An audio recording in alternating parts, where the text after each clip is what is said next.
Hello, hello. Thank you for joining. I'm Justin D. Jenkins, managing editor of The Quintessential Gentleman.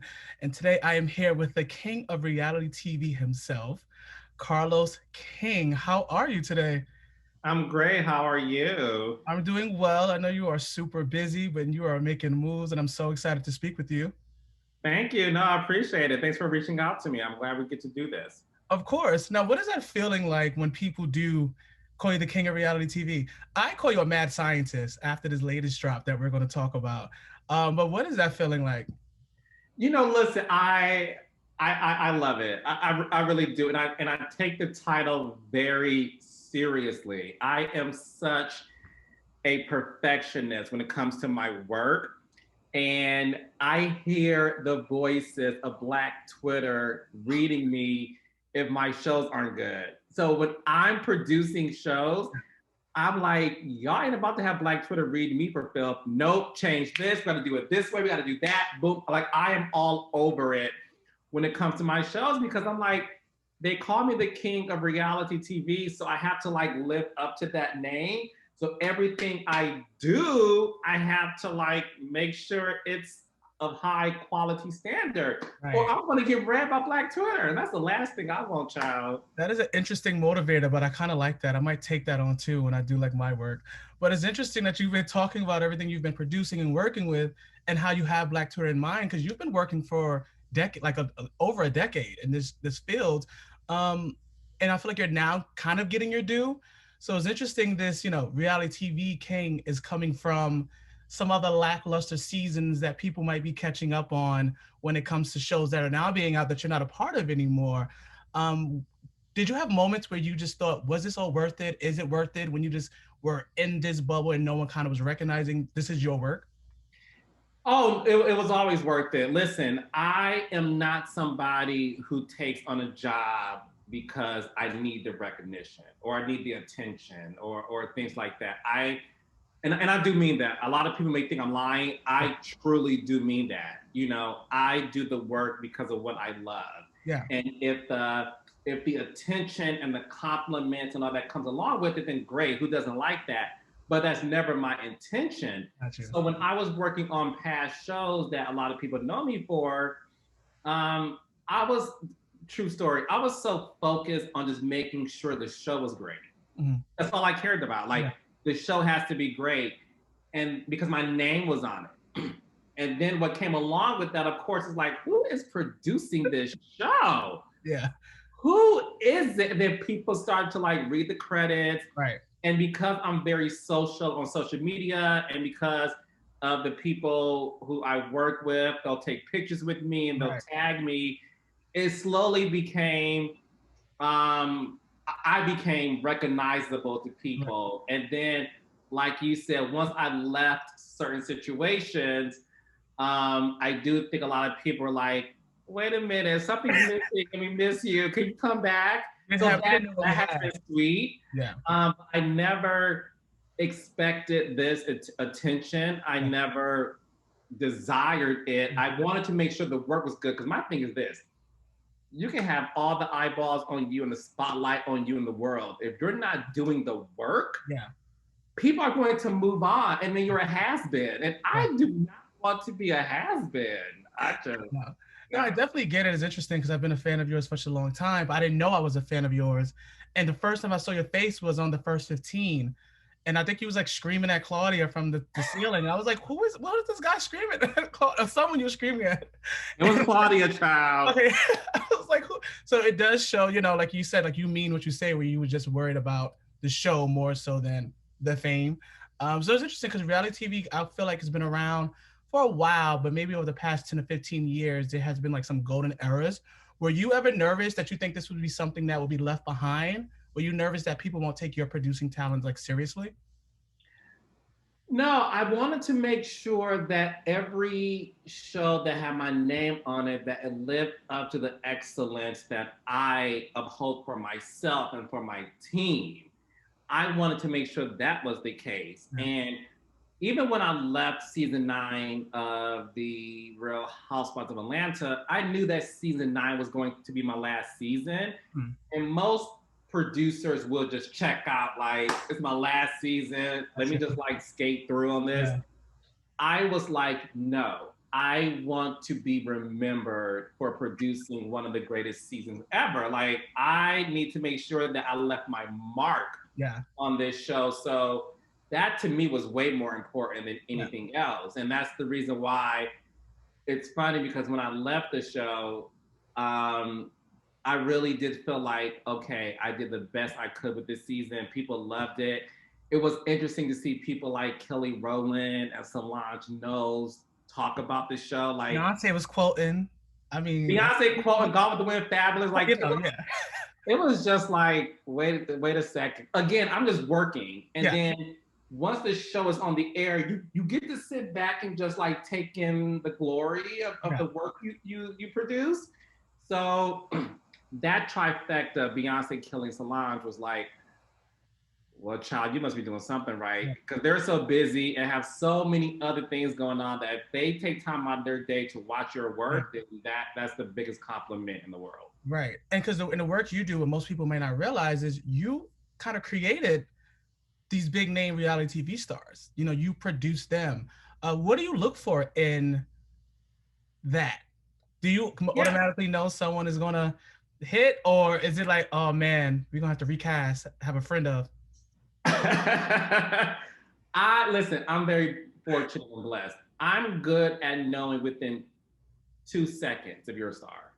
It Wow. doesn't take long for me. I know instantly. And it's not like you got to be this big personality or whatever. It's just something about the confidence that a star has that I'm always like, oh, I know this. Like with Nene Leakes, I was like, you're a star. I get it. Like the first day we met, I was like, you're a star. I'm working with you. And then when I first met Melody Holt from Love and Marriage Huntsville, I was like, you're a star. So let me make sure we do this show. Yeah. So what I look for is confidence and a person who wants to be transparent with what's going on in their life. Because for me, it's easy to get on TV and show your labels and your fancy house, your fancy cars, and you look good, but that doesn't connect with the audience. They want to know, like, who are you behind all that? Like, I need to know what you like to eat, Yeah.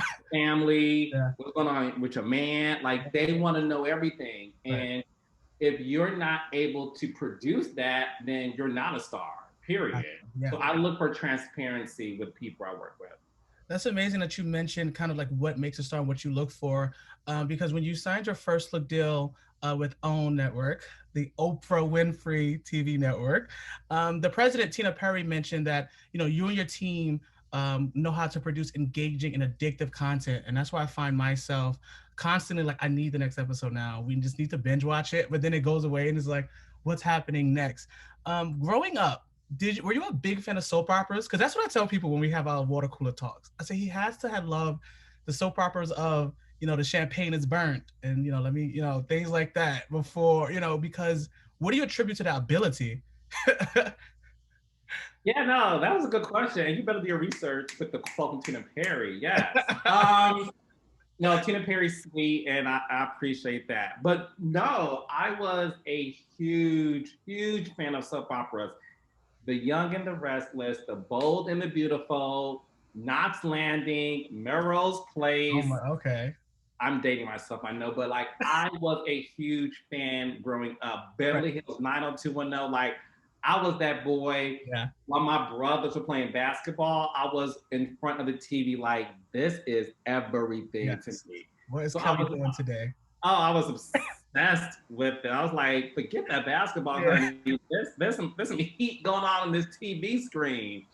So I took that addiction of watching soap operas. Yeah. And listen, of course, I'm like a kid. I had no idea, like, oh, you're going to be like the king of reality TV. I was just like having fun with it. Okay. And then when I got into producing reality TV, you know, and because I studied journalism in college, I took my love for soap operas and I took my education for journalism and applied that in terms of how I produce reality. Right. Because I'm all about the story. I'm all Yeah. about extracting the information.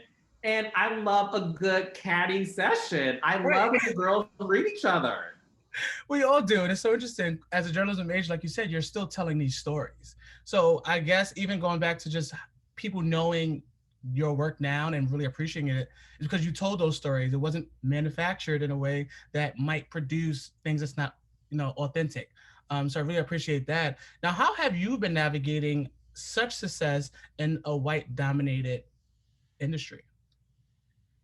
It's been hard, and I'm never going to downplay it Mm-hmm. because I know there's a lot of Black people who look up to me. Whenever I get an email or DM or comment on my social media pages from people who look like me, Black women and Black men, who are like, "We're proud of you. Keep doing it. Like you're making noise, and we look up to you." And I get that a lot, and I never take that for granted because I do work in a white male Yeah. industry, and my entire career has been working for white men. Yeah. And to be able to bet on myself Mm. was a challenge. Yeah. I wanted to make sure that I took my talent and the ability of me being a leader and applied that to starting my own company. And what was so interesting is a lot of people told me not to do it. Really? Like, oh, Even after every, okay. Wow. no, I have been talked out of starting my own company for years. Mm. And it's been by white men. And the reason at the time I was like, oh, well, maybe they're looking out for me. Like they're saying it's too hard and Yeah. it's not worth it. And it's just so much work we have to do. And I'm not a lazy person and they know that. So I thought like, oh, well, maybe they're looking out for me. But it wasn't until I started to be more in the rooms and had a seat at the table that I was like, oh, they knew I was competition. Mm. And they didn't want that. And Yeah. they knew that because my ability to work with the talent that I worked with, that they were going to like gravitate towards me now, and that Yeah. I would be competition in terms of who Yeah. certain reality stars or celebrities would work with, or who certain networks would want to be in business with. Like that was the competition that I didn't realize until I was much older. But I So, had to do it because I knew that if I did not do it with the level of success that I have, that right. it's going to be extremely hard for anyone else. And I want to go through what I have to go through so that it's easier for the next Black person who owns the company to do what I do. Exactly. And you touched on so many things that I wanted to talk about a little bit. One of them was being just all the things that you have to do. How are you focusing on your mental health? Mental health is important at the quintessential gentleman. And I'm not sure if you're an empathetic person. I am. And I know if other people's drama can weigh you down and you're watching it play out and you have your own personal life. So like, what are you doing to make mental health a priority? Yeah, no, that's a really good question. Thanks for asking. I am obsessed with working out at the gym. Okay. So some people like to drink. I stopped doing that. Some people like to smoke weed. I was never into that. So I like to just exercise, Okay. and to me, that works for me. Right. And the one thing that I have come to realize is I had to leave the drama at work. Gotcha. And one thing that I'm doing now that I haven't done before is after a certain time of day, Uh-huh. call me. I'm Right. busy. I'm chilling. Right. Uh-huh. I'm watching Wendy Williams on the DVR and The Uh-huh. View and another reality show. So leave me alone. Do Right. not contact me on the weekends. Like I definitely have learned barriers because I can't take on everyone else's problems. I just Right. can't. In the beginning, I did a lot and that fucked me up. Yeah. But I've now learned balance and boundaries, and that's Right. helped me out tremendously. How hard was that for you to do? Because I imagine people were just constantly, people, even friend circles might always want to talk about it at brunch where you're just, because I know what reality TV is. Sometimes, you can't get involved. And, the people do look at you. I know one story I saw behind the scenes look for Marriage Huntsville.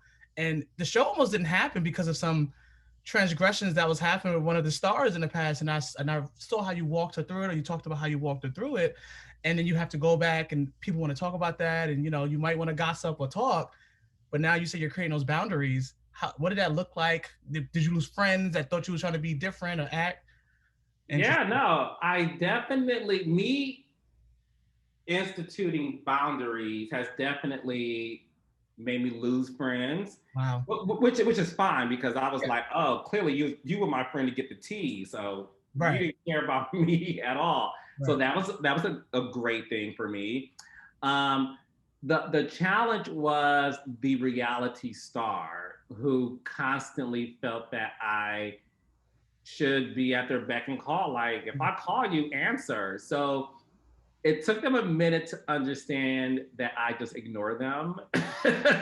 Like I'm not answering the phone because it ain't that serious. And I think for me, I had to realize that what you're going through right now, in the grand scheme of things, Yeah. ain't that serious, Right. mama. Yeah. So me calling you back the very next day, Yeah. and I did that in the beginning, I would be like, let me wait until tomorrow to call her back. Yeah. And then when I called her back the next day, hey, I don't know what was wrong with you yesterday. You called me like 12 Yeah. times. Child, you know me. And I was like, see, I would Yeah. have interrupted my mental state to Yeah. deal with your BS. And Yeah. I don't need to do that anymore. So I lost friends, but I gained the respect of the people I work with because now they understand that I have boundaries. And anybody who doesn't respect their boundaries, they're not there for you in the way you want them to be. Right. Exactly. I love that. And something else you talked about is just about a bunch of how much you've been working. When the news first broke about your first look deal, you also call yourself the king of internships. And you've had so many internships that you've done in the past. And now you see this topic, Twitter, everywhere, think pieces about internships needing to kind of go away. It shouldn't be vital for careers. I know you cannot have any regrets because look where you are now. But do you think that's something that maybe we should leave behind, or is that important to have? It's important to have, listen, my career is based on me having a seat at the table. And Yeah. as an intern, it could be in the back near the trash can, but Yeah. I'm in the room, so I don't care. Right. I was an intern at 25 years old. Okay. Uh-huh. That's an age where a lot of people are like, I need to be in my career, or I'm like 4 years out of college, like I need to be making money. Yeah. I was an intern at 25 years old Yeah. because at the end of the day, I wanted to make sure that I had the experience that I needed in order to have the career that I wanted. And I Right. think a lot of times people chase the career and they chase the money, but they don't hone the experience. So Mm. I interned at Def Jam Records. I interned at The View, um, 2020, ABC, MTV, BET. Like I was truly the king of internships. And I learned that by reading Puppy did, where he talked about being an intern under Andre Harrell and Yeah. how he used that to get to where he's at. And I was like, that's smart. And I was in high school at the time. Right. And I did just that. Yeah. And it worked. Yeah. So I definitely think internships to me are important. Yeah. And I want more institutions and companies to invest in that. But more importantly, I want this generation to get out of their minds that you need to be the CEO at 25 years old. Listen, if you are, you Yeah. did that. Right. And me and everyone else should be proud of you. Yeah. But if that's not your story, don't feel like because you're 25 and you're not at the level you want to be to give Right. up. Because if I would have given up at 25, who will be producing these shows? We won't know all the stars we love. Exactly. I love that you said that. And social media obviously makes it, a little bit harder, the good life that everyone has. But it's interesting at 25 that you made that decision to still be intern and you didn't see it as something that you were too old to do. So I do love that. And I also love that, well, one side note, I never knew why you always tweeted about the view, but now I see why you, because I'm like, why is he always, he is like on his view thing. I love the view too, but it makes sense that you interned there. So that was a side note. And another soap opera is The View, child. It's insane. I hope they're all doing good over there because sometimes I can imagine the behind the scenes drama. Love it though. Now, being a Black-led production company, you know firsthand the difficulties that you face. You know, we saw Candy talk about trying to get Bravo to hire more Black-led production companies. You saw Nene and Mariah's now going through so much behind the scenes with things that are going on. What was the moment? Was it just at night, or was it just always being in a room that you said you need to take control of your destiny? I don't want to have to depend. And now, you know, hope Black Twitter uplifts me, you know, to keep me going. Or like, what was that moment for you? I remember producing a particular show, Okay. and I was doing all of the work. And I remember being stressed out. I was a showrunner, so I was the executive producer whose job was to work with the cast Yeah. on the show. Right. Long story short, some big thing happened, and I tried to contact the owner of the production company, Right. who's a white man, and I could not get in touch with him. And his assistant called me back and said, he's playing golf. He doesn't have time to get on the phone with you. And in that moment is when it hit me that I am here doing all of the work, and Mm-hmm. he gets all of the money, Mm. and he gets to enjoy his life. Right. Again, not mad at the hustle, all good, not at all. Right. But for me, I was like, I can't continue on like this. Yeah. So I knew that moment that I had to create my own company because I did not mind putting in the work. And I think there's something to your staff Yeah. seeing the owner of the production company working just as hard as they do. Right. And I had to do that. I had to take ownership more of my destiny, take ownership of the shows I was doing. To hear Candy talk about the conversation she had with the network was beautiful. Yeah. I wish more Black celebrities, whether it's reality stars or whomever, Right. demand that. Yeah. I'm going to be honest with you. It bothers me when I see um, some Black celebrities, get these shows and they decide to go with a white-owned production company. Gotcha. The only way we're able to truly exist Yeah. in this world in a big way is Right. if we pour ourselves into each other. Of course. And I want more of us to do that. I listen. It doesn't mean you have to work with me. Right. Like I tell people all the time, if you're not going to choose me, choose another Black-owned production company. Right. Period. Like Yeah. we need the chances, we need the investment. Yeah. And I plan to be an agent of change Yeah. as it relates to holding people accountable to invest more in us because we deserve the credit. We do all the work. Why Yeah. not give us the credit for it? So I appreciated Candy speaking on that. Right. And we know how to tell our stories, right? Because if you think about it, you had so Yeah. many certain stars that lash out and think that they're now being, just made fun of, or there's certain people behind the scenes that they're now, suing or doing things like that. It's like, look who you went with, where I was able to tell your story, still be generous, still be caring, hold your hand, walk you through it. And you've dealt with some heavy storylines, but the person will always want to come back, Oh yeah, no. And it's something to the point where you listen, my success on the shows I've done is because I look like my cast and I can relate to you and I understand the history and the backstory and I know how to talk to you and we know how to talk to each other. Right. And that's the beauty of it. But the problem is these networks have to demand that Black-owned production companies are really producing these Black shows because we know our own voices and we are capable of doing the job like our white counterparts. Yes.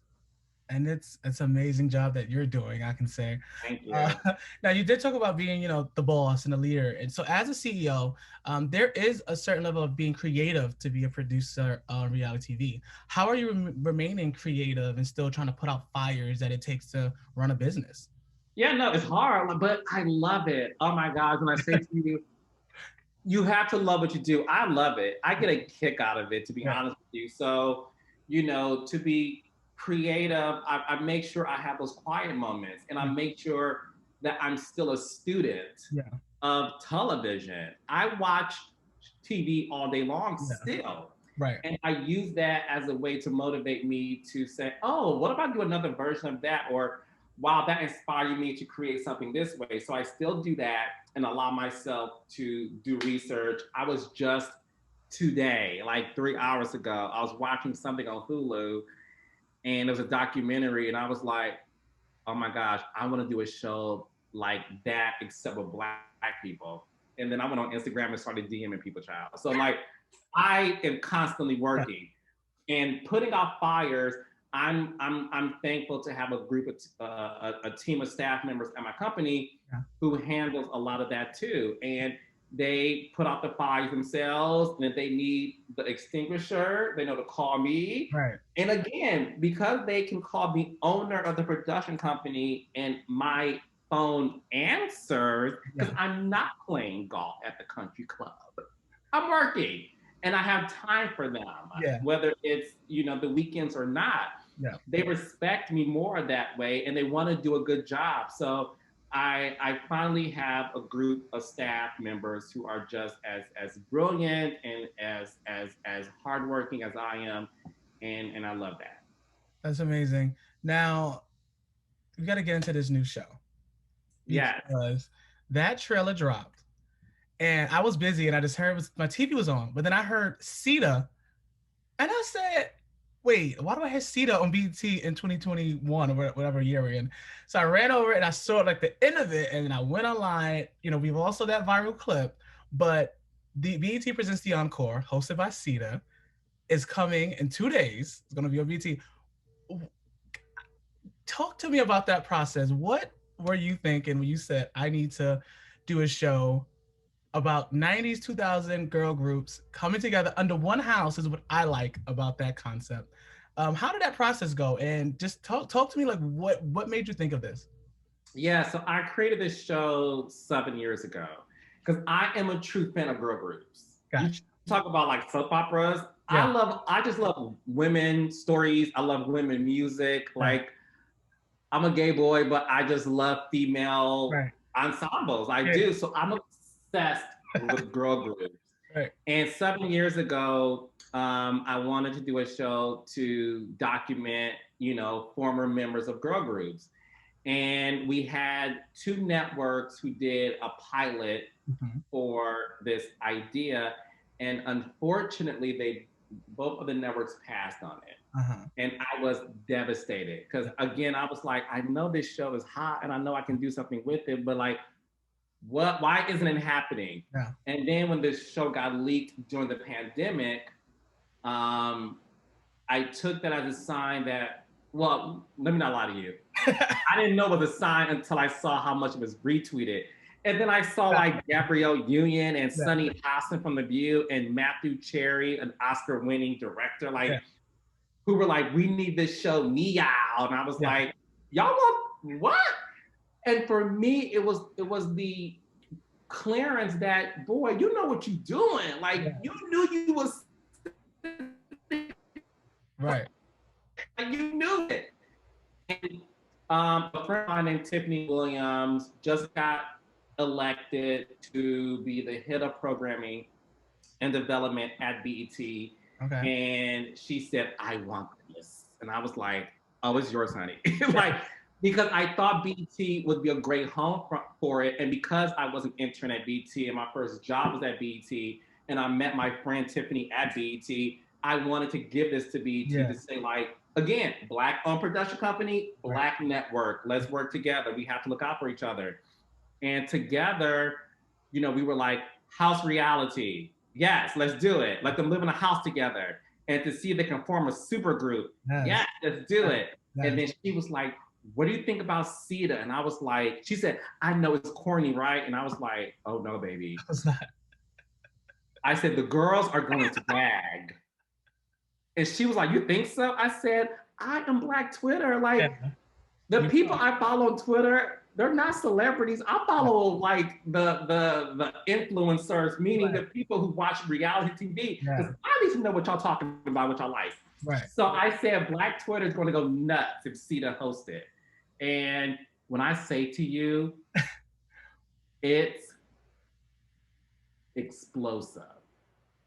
I am so excited. I know you can't say much more than that, But but it's good. It's yeah, good. of And you course, get to, it's gonna and be listen, because I know the girls were trying me on Twitter. It's not a lot, not a lot. like three.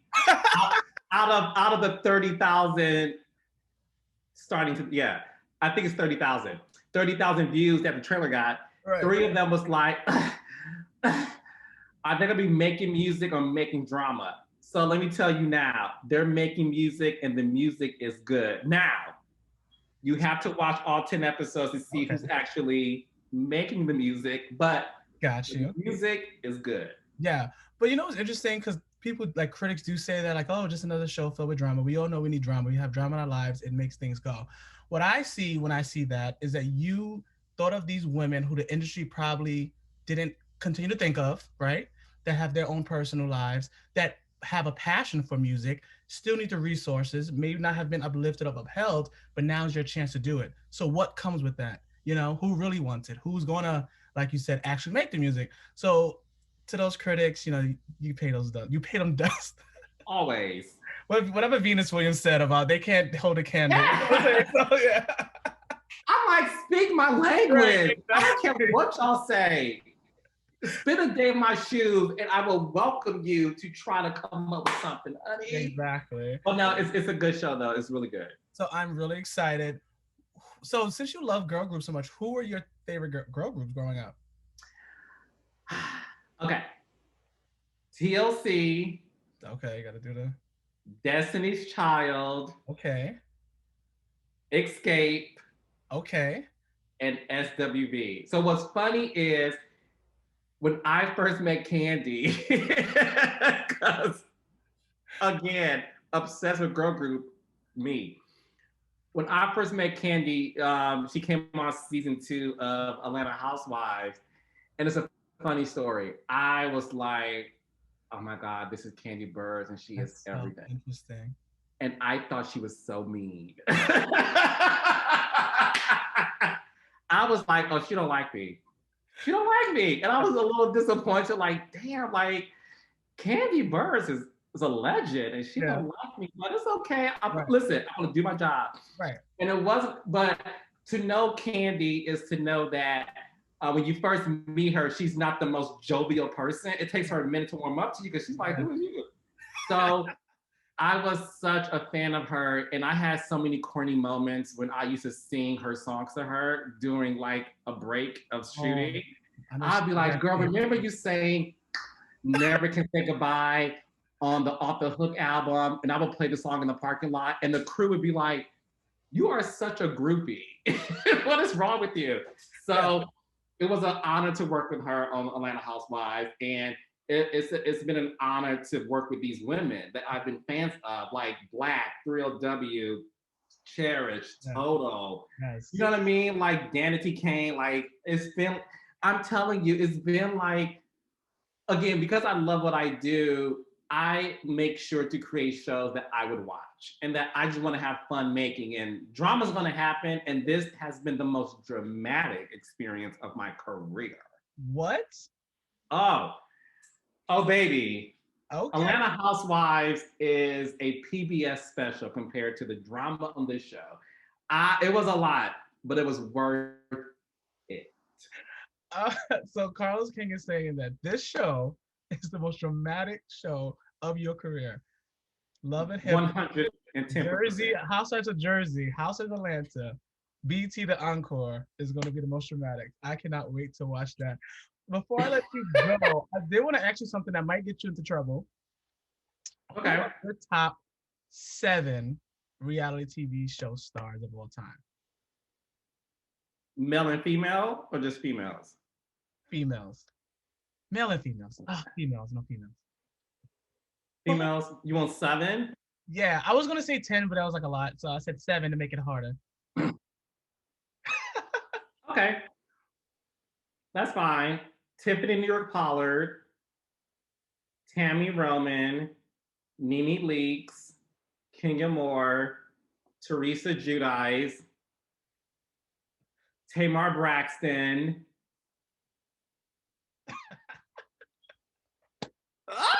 Who gets the 7? This is so bad because I gotta. Um. Oh, I have to give it to Bethany Frankel. So that's mine. There we go. That was a good. That was a good seven. That was a really good seven. Okay. I'm surprised you didn't say Evelyn, but we won't get into that. Lozada. Evelyn's good. If you would have said 10, I would have Evelyn in my top 10. Evelyn is so. I'm so sad she's leaving the show. Me too. She's good. She's great. Yeah. Now, what are some misconceptions do you think people have about you that you? I mean, you probably don't want to clear up because you don't really care what they think, but you would like people to know and maybe approaching you or just even having a conversation that they might come in thinking a different way. Yeah, listen, I think I don't care at all because I don't. Right. But I think it's funny when people be like, he is messy as fuck, and I know he is, and I know he did this, and I know he. People really do think they know me, and what's funny is I remember early on in my career when I started to get recognized. Mm-hmm. I would defend myself on Twitter, and people would argue me down and be like, you lying, you did do that, and you messy as fuck, and that's why nobody likes you, and you've been beefing with. And I'd be like, y'all really created a whole scenario that isn't true. And it's funny because me and the people involved, we laugh at it because it's like, but that's what I knew not to defend myself because I was like, at the end of the day, when someone's mind is made up about you, there's nothing you can do to change it unless they know you. Right. So I'm not, the reason why people think I'm messy is because I just know how to extract the real from my reality stars. And because the reality stars I work with, some of them have messy lives. And it's my job to make sure that if you sign up to be on a reality show, then we have to have some of that talked about. But no one's ever blindsided. It's always a conversation. And at the end of the day, they all benefit from it because the access, the money, the businesses that they make after just being real, they're the ones running to the bank, honey. And trust me, they ain't complaining to me. If anything, they're like, come back, come back. Right. You are going to vacations, y'all have drinking, y'all going to party, y'all getting paid. Okay. I'm sorry. Yeah. I'm sorry you got to mess with your man right now, but you'll be good. Listen, it has been such a pleasure speaking with you. I could talk to you all day, but I'm keeping it professional. Thank you. This is one of the best interviews I've done. Thank you so much. Thank you. I'm so excited for BET Presents The Encore coming in 2 days, hosted by Sita. That's going to be every time I talk about it. I'm gonna make sure I say hosted by Sita. I'm so excited to see Sita. I'm excited to see what you're going to be doing next. I know it's going to be amazing. And I mean, listen, if you find time to come back to Atlanta, that's just do it. Yeah. No, I got you. I got you. We'll watch and see what happens. Awesome. Sounds great. Thank you so much. All right. Thank you. Have a good one. Take care. Bye-bye. All right. Bye.